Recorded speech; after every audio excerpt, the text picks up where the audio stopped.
Okay, Joe Casey with Casey Aviation, and I'd like to tackle a subject that's kind of a tough subject for many people, and it was a tough subject for me for a long time. And that was right until I went to King Air 300 type rating training. And there was an instructor there, and gosh, I can't remember his name, but we were at lunch one day and talking about the FCU, and we were talking about a power rollback and how it can occur in just about any PT6. And in multi-engine airplanes, you just simply have to shut the engine down. But if you have a power rollback in a single engine, well, you have a MOR lever. Just any single engine turbine is going to have a MOR lever. And he got out a napkin and started drawing, and gosh, it just made sense to me. And so I've refined this teaching over the years, and I thought it'd be fun to kind of teach the class here. And so let's talk about it. If you look at the Honeywell FCU or the FCU for the PT6, this is the diagram that you get. And this diagram is just busy and full of information, and it's correct. It's exactly right. And I don't know why my little pea brain just couldn't grasp everything that's associated with this. And I had trouble teaching it. I had real trouble understanding it, although it's all correct, but I just had a trouble understanding it. And some of you may have seen this diagram as well that breaks the interior part of the fuel control unit down. And again, all the data is right. It's just that it just never really clicked with me. And so whenever I went to King Air 300 training, I got a new training on a napkin and it clicked. And then what ended up happening is I started teaching this with my new system, and it looks sort of like this. And I taught for a year or so about this, how this worked, and pretty much had a little bit of pushback from some people that were like, "Are you sure it's right?" And I was like, "Yeah, I'm sure it's right." And what ended up happening is I went to Pratt and Whitney themselves and said, "Hey, let me teach this and you tell me if I'm right or wrong." Well, Pratt and Whitney was great and they appreciated the teaching of it. I'm sure I'm not the first, but here's my interpretation of what happened on a napkin with Pratt and Whitney's assistance in me teaching that and basically refined my teaching.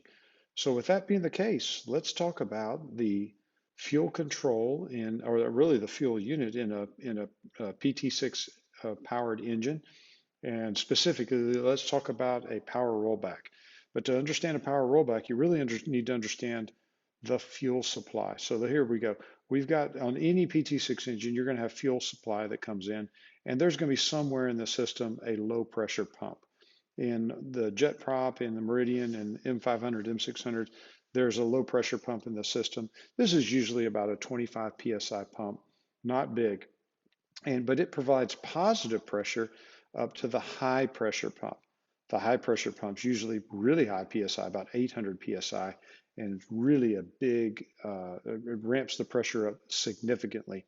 You need to kind of think of this high pressure pump like a power sprayer at home or a pressure washer. And think of it like 25 psi of water coming out of your spigot. But then it goes to the high pressure washer and it really ramps up the pressure so it can send that water through the through the nozzle and atomize it and blast off whatever. If you're going to take paint off of concrete if you get it high enough pressure and apply it locally. But we don't want that. What we want is high pressure so we can atomize the fuel that's going into the engine. So the low pressure pump provides positive pressure to the high pressure. That goes over to the fuel control. This area right here is the fuel control unit or the FCU. And this diaphragm right here will move up and down. When it does, it moves a metering valve. And this is where all the magic occurs, right here at the metering valve, because there's high pressure fuel here, and that fuel pressure, you're going to see later, this triangle move down, providing more space for fuel to go to those fuel nozzles. And so we're trying to send more fuel or control the fuel that's going to the fuel nozzles. So how do we work this? And the answer is that Pratt and Whitney, they knew that they could give you control of this, basically this diaphragm, but there would be two major problems that would occur. The first problem that would occur is that there can be a compressor stall. for if you moved this lever, which moves the metering valve, too quickly, you could simply dump too much fuel into the engine before the compressor could actually build up pressure to provide air for the engine. And the compressor literally would stall. It really it'd be like you riding a bike up a big hill in the highest gear. You just simply can't provide enough pedal pressure because the pedals aren't moving fast enough, and it just creates so much pressure that you just have to get off the bike.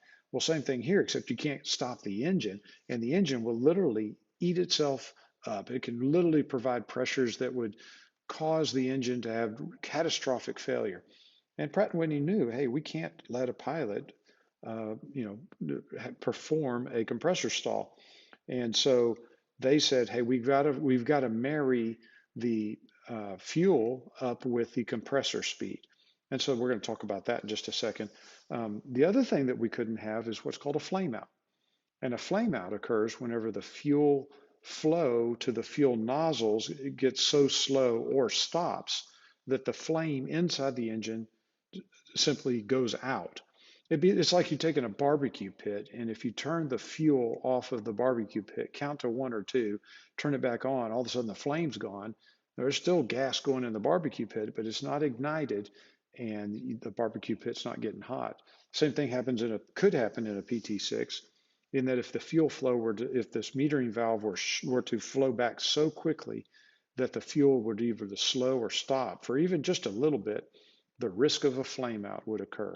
And so Pratt & Whitney didn't want this metering valve moved too quickly or to not be associated with NG, or the compressor. So what did they do? Well, what they did is they brought P3 air from the engine. This P3 air is air that was ready to go to the combustion chamber, but now we're going to bleed some of that off, bring it up to the FCU, and we're going to control it with this butterfly valve. Now, this is a little bit different than it actually is, but for simplicity's sake, it works for me. But picture this being your power lever, and there's a governor and a set of bellows, but everything's going there to act upon this butterfly valve. So watch this move and this move in unison. If I move the power lever, then this valve opens up and now allows this compressed air to come into the fuel control. We call that PX air. And PX air now applies pressure inside the FCU to this diaphragm, pushes the diaphragm down, which makes more space at the metering valve, and more high pressure fuel now flows to the fuel nozzles. So when you move the power lever, you're really, and I'm going to do this again so you can see it. I'm going to move the power lever. Notice the valve is going to move, opening up. Air comes into this chamber, and now the diaphragm moves down. So that when this diaphragm moves up and down, the metering valve opens, but you can see there's a minimum fuel stop. So if you bring the power lever back to idle, it goes to the minimum fuel stop, which is going to be related to a fuel flow in pounds per hour. By the way, some of this air that comes in here is PX air, but when it goes to the propeller governor, it's called PY air. And so that PY air is then the governor uses it for other purposes. So when we move the power lever forward, the air comes in, opens up, and pushes down on the diaphragm, opening the metering valve, dumping fuel into the engine. And remember, P3 air is associated with the compressor.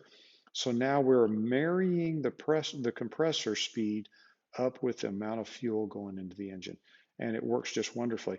The PT6 pilots know that when you move the power lever, you still got to let some air come in here, and that pressure has to develop before we actually create the fuel going through the metering valve to the fuel nozzle. So there's a delay in power lever movement to engine speed, and every PT6 pilot recognizes this and gets accustomed to it. And it works great, lasts a long time, and is just a wonderful system until the system breaks. And let's talk about that for a second. So if we were to move the metering valve, send P3 air into the chamber, but let's just say, I'm just going to create this, but see, I created a little problem right here. Let's just say a fitting broke, or there's a crack in the case, or something happened that allows this air to leave the system. In other words, there's an escape. There's a something wrong. There's a path of least resistance. When you open the power lever, the air comes into here, but then escapes out the leak and never pushes down on the diaphragm. So you can move the power lever all you want if you have what's called a P3 air leak of the air going to the FCU. If that's the case, you can move the power lever all you want, and this engine is going to remain at the minimum fuel flow or at idle, which in a PA46 or any PT6 engine is going to be worse than an engine failure, because this engine is going to go to idle and that prop's going to go to a flat pitch, and it's going to just simply be windmilling, and a windmilling prop creates gobs of drag, just an immense amount of drag. Matter of fact, if you're in a Meridian or a jet prop or an M600, for you to maintain 110 knots indicated airspeed, which is a great airspeed to be at if you have this kind of issue. If you question whether you have an engine failure or a power rollback, 110 knots is going to produce about 1,600 foot per minute rate of descent, a very steep descent that will cause you all kind of troubles. Incidentally, if you have a feathered prop on an M600, M500, Meridian, or jet prop, you're going to have a 600 or so foot per minute rate of descent at 110 knots. So 1,000 foot per minute difference simply by being at idle versus being there with a feathered prop. So big difference.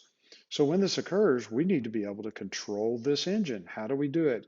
Well, what I depicted this with a jet prop, and I just picked a jet prop because it's a little bit more complicated than the others. A jet prop has a small electrical motor, and that motor is run by a toggle. Okay, that toggle you can push forward or pull back to make it what we call inker dinker, or increase decrease. Inker dinker the motor up or down. But if you anchor it down, watch what happens to the stick that's attached to this. And it basically, when you bring it, the lever comes down, touches the diaphragm that's going to move the metering valve. So I'm going to bring that back up here for just a second, just to show you one more time. Make sure everybody sees it. There's the leak, and here comes the MOR lever. And watch when it comes down. See how it comes down? There doesn't move it, and then whenever it touches, it finally moves it. And whenever it moves it moves the metering valve down. That's why in a jet prop, you've got to push usually I teach clients to push the inker dinker switch. It usually takes about 6 to 7 times of pushing it, like 1 second at a time. Just push, push, push, and usually about 6 of them is how long it takes for the MOR lever to come down and contact this diaphragm, and now you have direct control of the metering valve and direct control of the fuel nozzles. So in a jet prop, they have this stick can only move as fast as that MOR motor, and so that's how they stopped a pilot from compressor stalling the engine or moving it too fast. In a Meridian, M500, or M600, the pilot has direct control of this. So if you're ever in a M600, M500, or Meridian, you can grab the MOR, push it forward, and there's like a dead space where nothing happens, and then all of a sudden it touches, and then you can move the MOR and really have control of that engine. And then what I recommend people do is go to 500 foot-pounds of torque on all the PA46 turbines. 500 is what I call an escape torque. It's a really good torque you're not going to overspeed the airplane. You're not going to underspeed. The airplane will still fly. It's just a great torque to go to. If you ever get like discombobulated in flight, or you have something weird happen, go to 500 foot-pounds of torque. But if you ever have a power rollback, I recommend you go to 500 foot-pounds of torque, get the airplane under control, and then use the MOR lever. Once you've got it under 500 foot-pounds of torque, you can increase it lightly, a little bit up or a little bit down, and go find a nice approach to fly, stabilized approach down to a runway, and then just use the operating practices that are listed on the MMOPA website In other words, you're going to fly the airplane very normally. But realize when you're under MOR operation, you have direct control of that metering valve. So you no longer have overspeed protection, underspeed protection. You could dump all the fuel in there you want, and you're not going to have it married up or mated to the compressor. So you could really hurt an engine if you don't know what you're doing. So I recommend if you're a flight instructor, make sure that you really know you've done this with another flight instructor. If you're a student or an owner of the airplane, then make sure that you do some training. I have, when we're doing more lever training, I'd make the airplane, I perform this at a safe altitude, and then we go fly an approach all the way to the ground. And I've done, gosh, hundreds of these with clients, and it's one I want all the clients to be familiar with. One more thing I want to talk about. If you ever have an engine failure or a suspected engine failure in any turbine, if you think that it's a failure or a rollback, it doesn't matter my perspective. In my perspective, grab that more switch or more lever and bring it forward. If it's an engine failure, well, then you're not hurting anything. Nothing happened. You're going to be fine. If it is not and it's power rollback, well, you just saved the day. And so I recommend that pilots use the MOR switch even if you suspect an engine failure. Bring it forward. It might be that you had a power rollback and you save the day. So, but this is a great way for me to understand the intricacies of the FCU and how the MOR lever works or how the MOR switch works in a jet prop. And it just made sense to me. And it was something I could teach easily. And I've had a lot of clients think that this is good training, help them understand the MOR lever better. And so I hope this helps. Joe Casey with Casey Aviation, signing off.